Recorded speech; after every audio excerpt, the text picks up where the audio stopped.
Suasana sore hari di sebuah lapangan desa. Beberapa warga berkumpul, sementara Kian Santang datang menghampiri perkumpulan warga. Beberapa orang meliriknya dengan penasaran.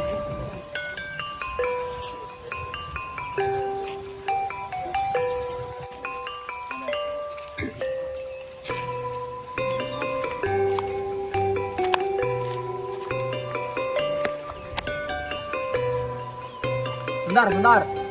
Lihat, dia siapa? Loh, kamu nggak tahu? Beliau itu adalah putra mahkota dari Prabu Siliwangi. Sudah, kita hormati saja. Wahai saudara-saudaraku, apakah kalian pernah merenung? Siapakah yang menciptakan langit yang luas itu dan bumi yang luas ini? Apakah kau bicara tentang dewa-dewa itu kan Kian Santang? Bukan dewa yang banyak, tapi Allah yang Maha Esa. Dialah yang Maha Penyayang. Tapi leluhur kita selalu menyembah roh dan dewa. Apakah itu salah? Ibu tidak salah untuk menghormati leluhur, tapi menyembah hanya pantas kepada Allah, bukan pada ciptaannya. Lalu, apa yang harus kami lakukan untuk mengikuti ajaranmu? Pertama, kalian harus mengucap La ilaha illallah Muhammadur Rasulullah. Kedua, kalian harus melaksanakan sholat sebagai penghambaan. Ketiga, kalian harus selalu berbuat baik kepada sesama. Sepertinya ajaran ini bisa membuat hidup kita lebih baik. Barang siapa yang ingin belajar lebih dalam tentang agama Islam, maka temuilah aku di pohon sana setiap sore. Dakwah Islam Kian Santang mulai diterima masyarakat. Ketika cahaya mulai bersinar, situlah gelap saling mencoba menutupi. Di tanah Pajajaran, ajaran tauhid mulai menyebar lewat akhlak Raden Kian Santang, dan itu membuat banyak pihak gerah. Hingga pada suatu hari, ketika Raden Kian Santang sedang berdakwah seperti biasa, Panglima Adiprana melakukan perlawanan. Maju!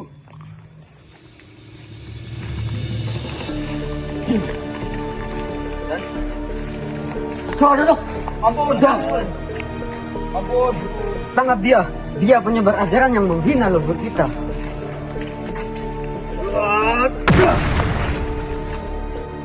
Aku tak melawan leluhur kalian, tetapi aku mengikuti yang lebih tinggi, Tuhan semesta alam.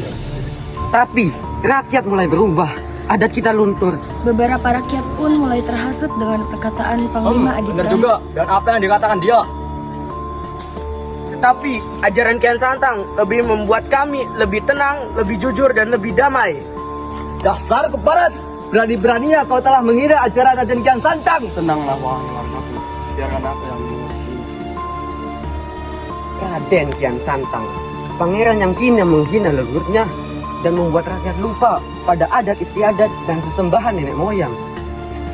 Tetapi beliau itu dermawan, mengajarkan kami membaca dan membayarkan fakir miskin. Dan yang paling penting, dia mengajarkan perdamaian, bukan paksaan. Apa salahnya mencari Tuhan yang esa? Hai Putri Laras, jangan terhasut. Kalau dia lelaki, satu lawan aku. Aku tidak datang membawa kekerasan, aku datang dengan perdamaian. Tapi jikalau jalan damai kau tolak, aku tak akan mundur.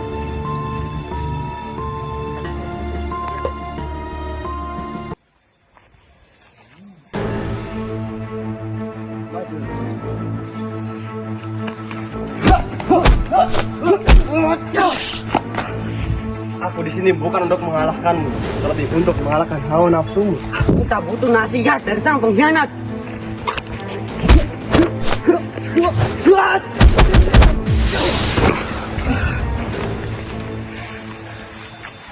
Bangunlah saudaraku. Kita hanya beda jalan. Kau lebih kesatria dari yang aku kira. Mari kita menuju ke Tuhan yang Maha Esa. Rakyat pun bersorak. Suara gemuruh memenuhi tempat pada waktu itu. Pada hari itulah, berkat akhlak Raden Kian Santang yang begitu mulia, agama Islam mulai diterima di tanah Pasundan.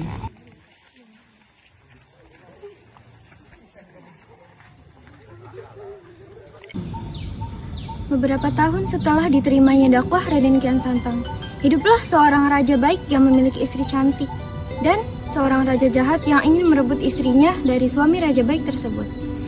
Raja jahat memiliki niat yang buruk, ditambah dengan dia memiliki ilmu hitam di dirinya yang sangat kuat. Di suatu hari, di mana desa ini menjadi desa yang sangat amat makmur, damai, aman, tentram, dan sejahtera, karena desa ini sudah dipimpin oleh seorang raja yang sangat adil. Namun, ketenangan di desa ini akan menjadi sebuah pertempuran besar dikarenakan ada seorang raja jahat yang ingin merebut istri Raja Baik menjadi miliknya. Raja Baik pun kembali pulang ke istananya dan menemui istrinya sambil berbincang tentang rencana apa yang akan dilakukan untuk membuat desanya menjadi lebih maju lagi.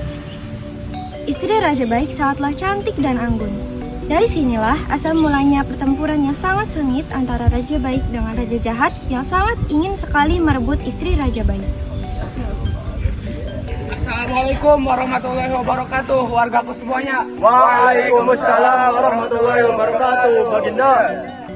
Lihatlah Baginda, di desa ini sangat banyak sekali tanaman-tanaman yang subur dan indah untuk dilihatnya. Betul Baginda.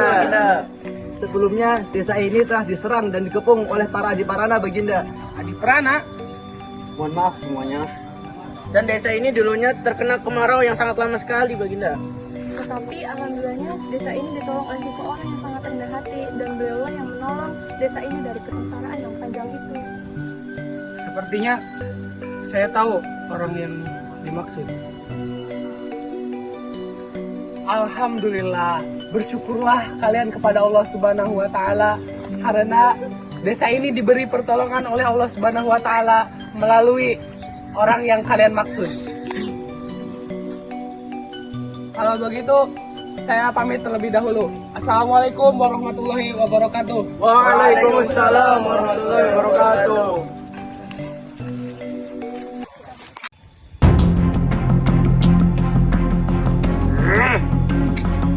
Aku sangat ingin sekali mendapatkan istri dari raja yang lemah itu.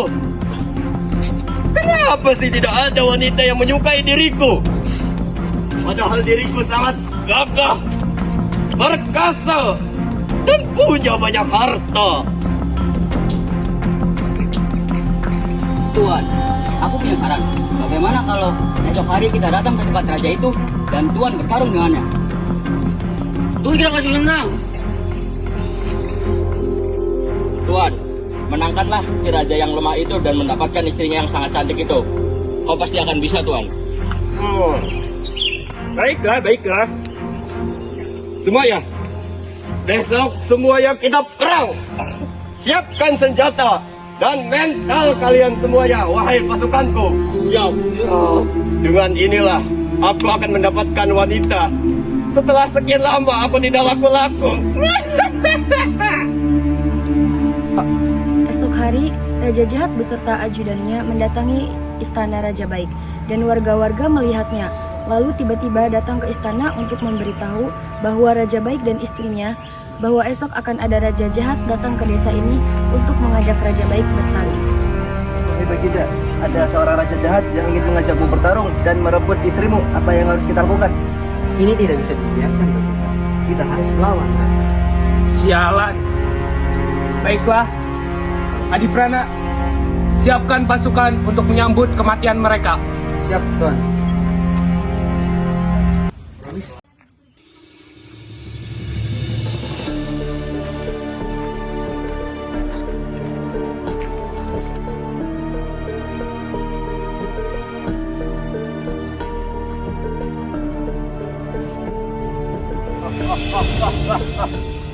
Aku sudah sangat lama menunggu hari di mana aku akan merebut istrimu darimu dan mengajakmu bertarung, dan aku akan mengalahkanmu di sini. Berani-beraninya kau datang ke kerajaanku. Tidak akan kubiarkan kau merebut istriku. Omong kosong. Serang!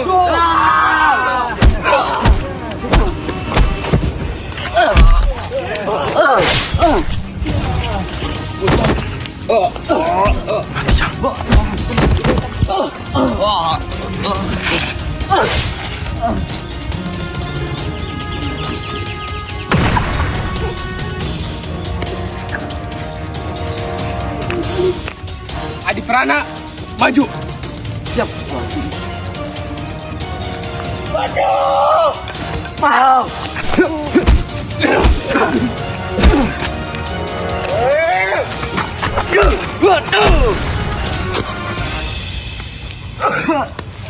Sudah, Adi Prana. Sekarang saja kita bertarung dan akan kumatikan kau di sini. Membunuhku tidak semudah itu. Kau akan mati di sini.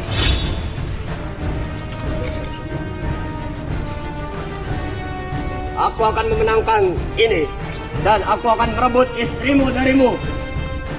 Kau tidak akan bisa merebut istriku tercinta.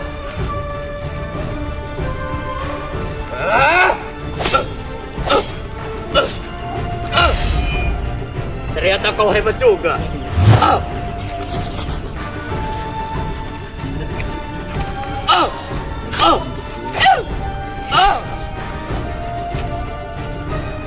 Sialan.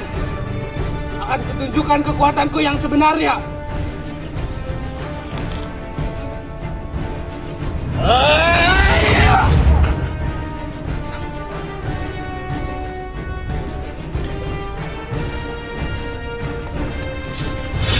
Baiknya kau menyerah saja. Kau tidak setara denganku. Aku tidak akan menyerah melawanmu. Baiklah, jika kau ingin seperti itu. Sudahilah pertemuan kalian ini. Wahai saudaraku, sudahilah pertemuan kalian ini. Lihatlah, pertempuran kali ini telah memakan banyak korban. Apalagi engkau ingin merebut istri orang yang sudah memiliki suami. Berdamailah, karena damai itu indah. Allah tidak suka melihat hambanya bersama muslim bertarung seperti ini. Berdamailah, saudara. Akhirnya, setelah diberi nasihat, kedua raja ini saling berpelukan dan berdamai untuk selama-lamanya.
Benar, Je. Lala. Dasar keparat. Kau telah menghina